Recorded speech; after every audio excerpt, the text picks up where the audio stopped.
All right, class, you have 10 seconds left, 5 seconds left, four, three, two, one. All right, class, so the 2 minutes are up, and y'all have talked about, each of the groups have all talked about what you all think a special property of water is. So now I can go to the first group. So group number one, the person who is presenting, what special property of water did your group talk about? Which Well, one of the properties our group talked about is that when water freezes, it should expand. Yeah, that's definitely true. Water freezes when it expands. Let's talk about that a little bit. Let's go into detail about why that's such an important thing. So what does it mean when water free expands? Like what does that mean to you as a student It that water expands when it freezes? it means that with the same volume of water as a solid, it's larger than it. Yeah, so volume is very important, right? We think of density, right? The volume gets large. Volume gets larger. So how does that relate with the density? Like, what happens to the density of water when it's frozen because the volume increases? I think if there's less stuff in space, then maybe the density decreases. Yeah, because let's think of the equation. We can think of density as mass over volume, right? Mm-hmm. And when you have a quantity that's increasing, right, as the denominator, you have mass over volume, and the volume keeps increasing. So let's say you have 1/2, right? Isn't 1/5 much smaller than 1/2? Mm-hmm. 1/5 is smaller than 1/2. Would you agree with that? Yes. Yeah, so right as the volume is increasing, the density becomes smaller. And why would it be very important thing in life that the density of water decreases when it's water is frozen, when water is frozen. Like, let's think of like a lake. Like, how are lakes usually? Like, is the water frozen on the top of a lake? When it's cold, Yeah, like a frozen lake. yes. Yeah, many other any other substance besides water, it would be frozen in the bottom. Mm-hmm. Yeah, water would be frozen at the bottom and actually be liquid in the top, right? Do you see that would be a big problem if water was a liquid in the top, frozen in the bottom? I don't know. Well, let's think about marine life, marine animals. Are there a lot of Can marine animals typically still be alive in beneath a frozen lake? Um, Maybe plankton or algae.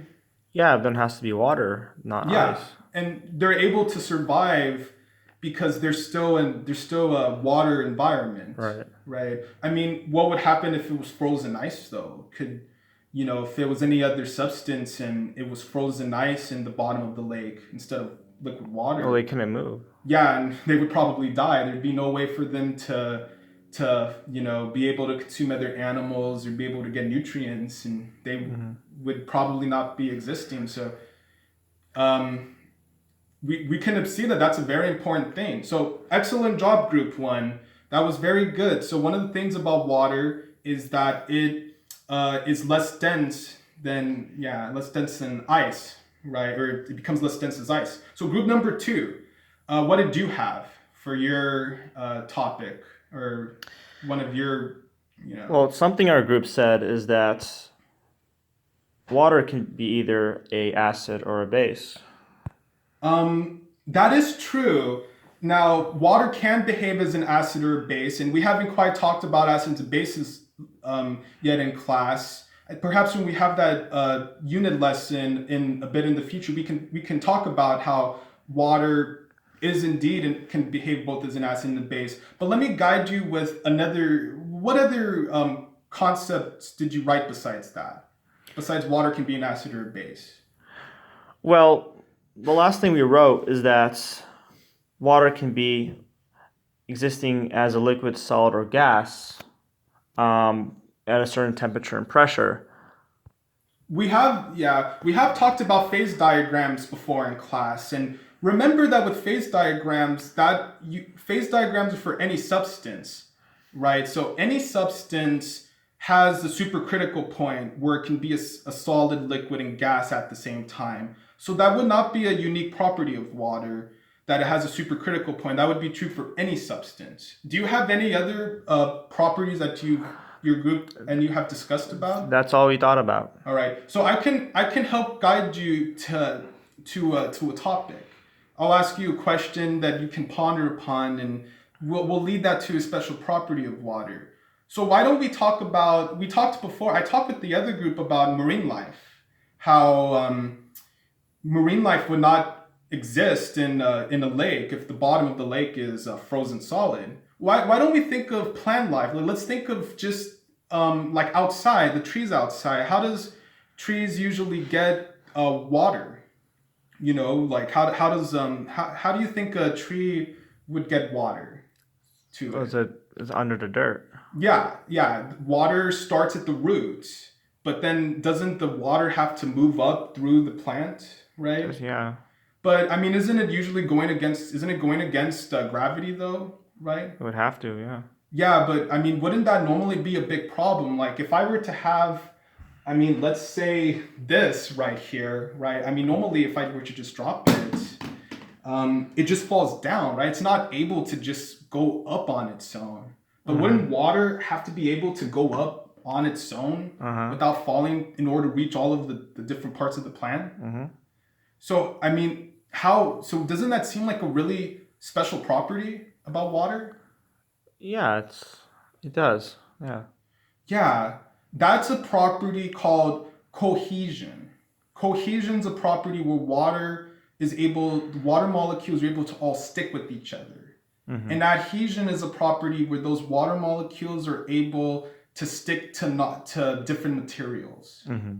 So, and we can see how water can move up against gravity in order for the different parts of the plants to receive water. I mean, would it be a really big problem if water didn't have that property of cohesion and adhesion? For the plants, yes. What would happen? Well, if we didn't have plants, the animals will die, no?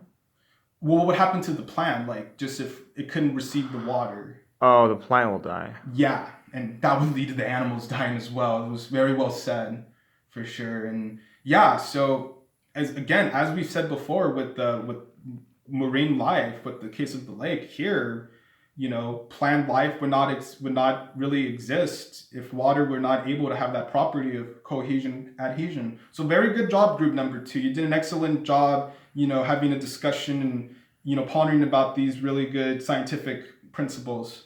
All right, so group number 3 now. What did you discuss about?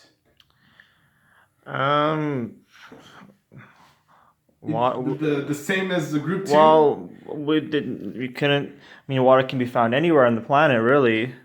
But we couldn't figure out. But I mean, technically, Gatorade. I mean, I don't know, Gatorade's a little different. That could be found anywhere on the planet too. I mean, they sell Gatorade in every country, I could imagine, right? So I don't know if that makes water unique, you know. I mean, lava can be found anywhere underneath the planet. Okay, so let me help guide you. So think about like when you're cooking food, right? You know, water, does it have like what do you know what the boiling point of water is? You don't have to know the specific number, but I mean, is it like a fairly high number or lower number, the boiling point of water? It's high. Yeah, it's a little over 300 degrees Fahrenheit. I don't know if it's like 314 degrees Fahrenheit. 100 degrees Celsius is a better way to think of it, more of a in the science class such as chemistry. Did you know that a lot of other substances have much lower boiling points?